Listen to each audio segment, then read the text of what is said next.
Jeremías 10. Yahvé y los ídolos de las naciones. A. La grandeza de Yahvé sobre todos los ídolos. 1:1-5. La costumbre del árbol decorado hecho un ídolo. Oíd la palabra que Jehová ha hablado sobre vosotros, oh casa de Israel. Así dijo Jehová: no aprendáis el camino de las naciones, ni de las señales del cielo tengáis temor, aunque las naciones las teman. Porque las costumbres de los pueblos son vanidad, porque el leño del bosque cortaron, obra de manos de artífice con buril. Con plata y oro lo adornan, con clavos y martillo lo afirman para que no se mueva. Derechos están como palmera, y no hablan, son llevados, porque no pueden andar. No tengáis temor de ellos, porque ni pueden hacer mal, ni para hacer bien tienen poder. No aprendáis el camino de las naciones.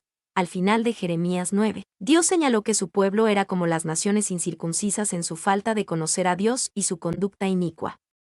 Aquí hay una súplica para que se separen de las necias costumbres de las naciones que no conocen a Dios. Y no aprendáis el camino de las naciones. El verbo aprendáis, hebreo tilmadu, puede tener connotaciones de convertirse en discípulo. Por lo tanto, una traducción es: no sean discípulos de la religión de las naciones.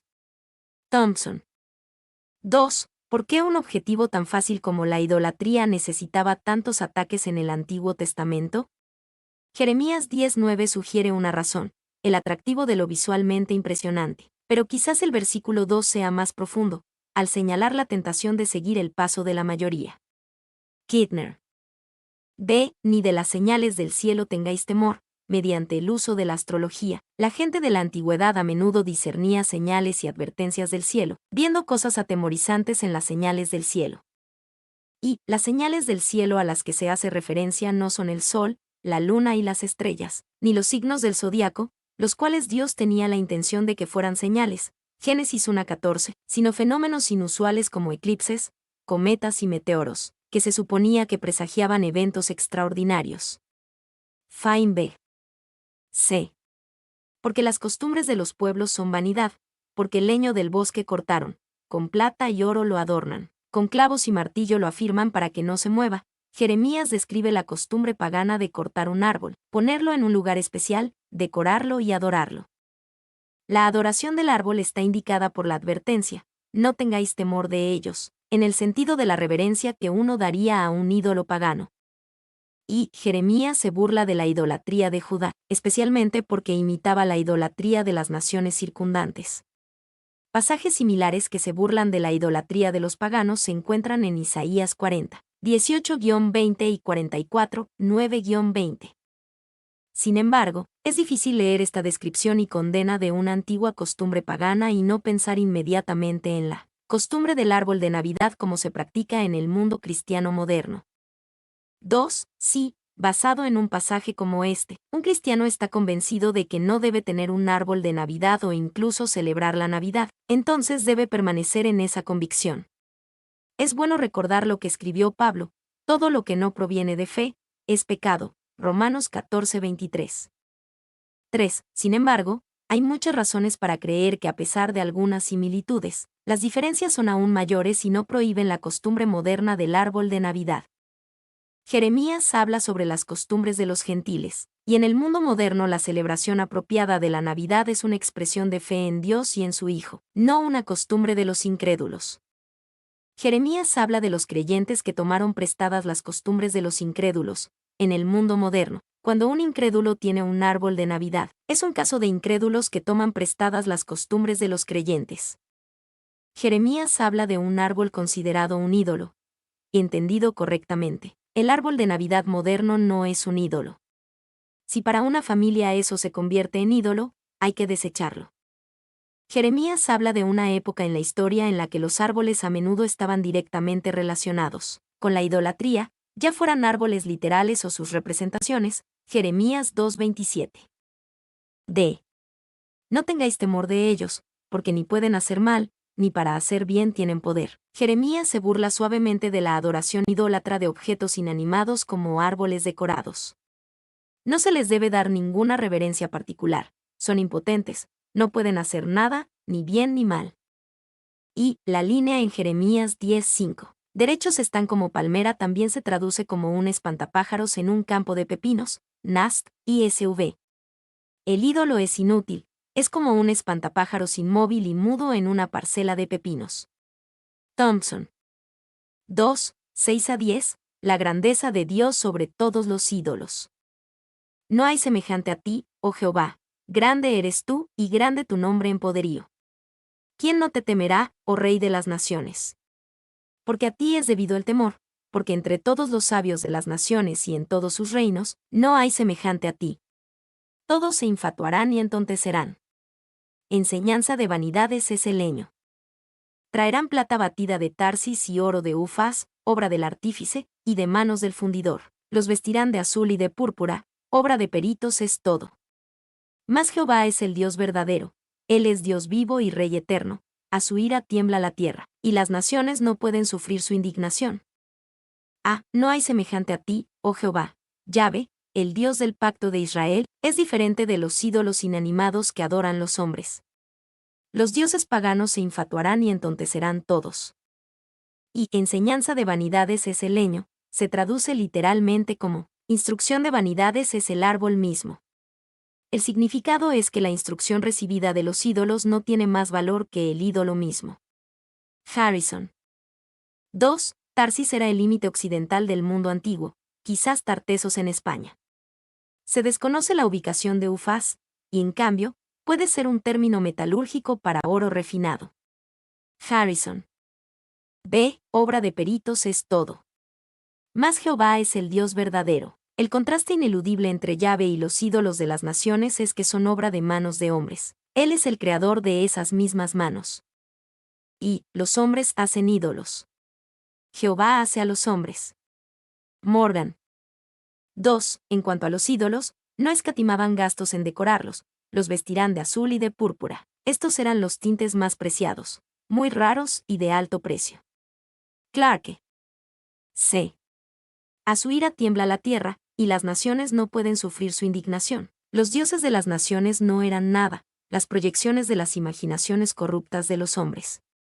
Yahvé, el Dios del pacto de Israel, es el Dios que existe, interviene y trae juicio. 3, 11-16, la gloria del Dios creador.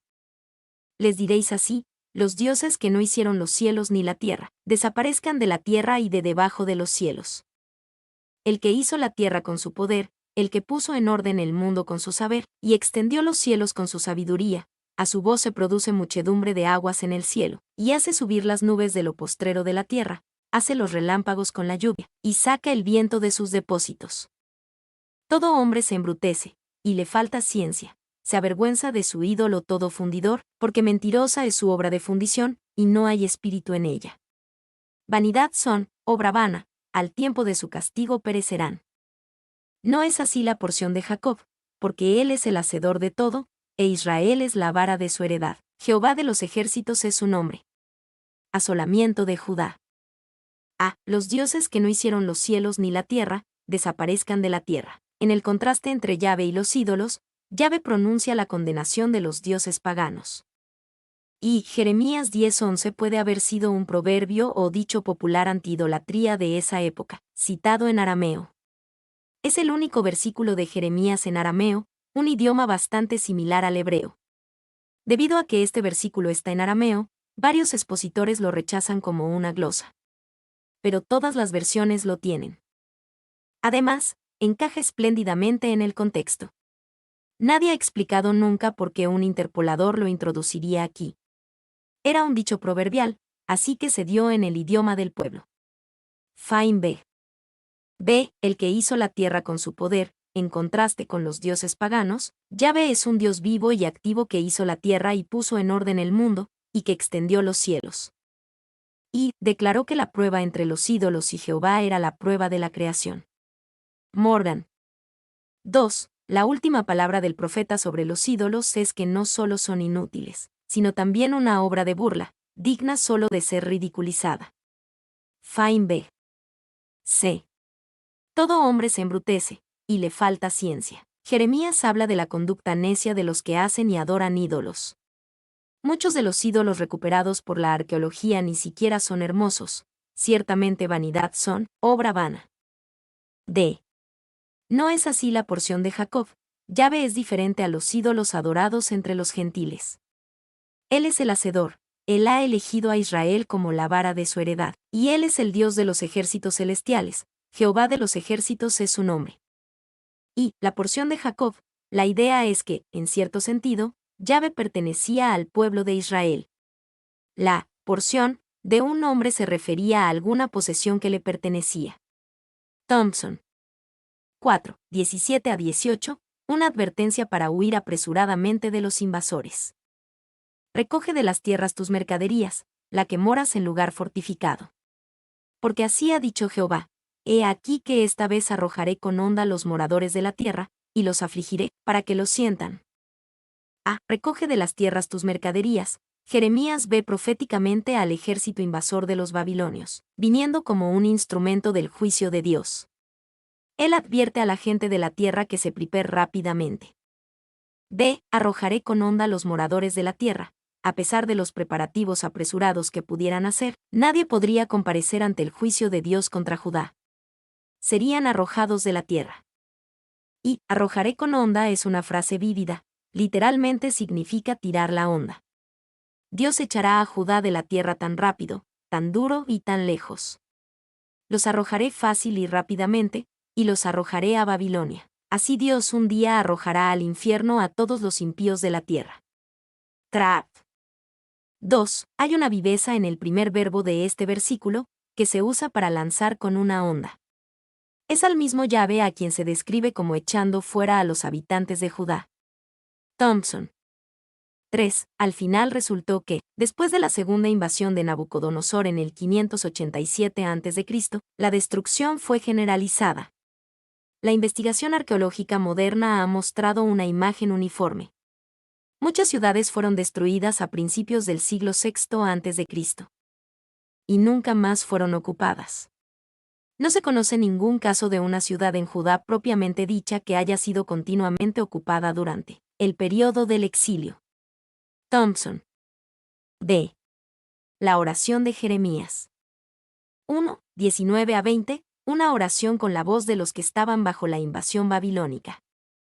Ay de mí, por mi quebrantamiento, mi llaga es muy dolorosa. Pero dije, ciertamente enfermedad mía es esta, y debo sufrirla. Mi tienda está destruida, y todas mis cuerdas están rotas, mis hijos me han abandonado y perecieron. No hay ya más quien levante mi tienda, ni quien cuelgue mis cortinas. Ay de mí, por mi quebrantamiento. Jeremías ora con la voz de alguien que soporta la invasión babilónica que se avecina. La oración está llena de dolor y angustia.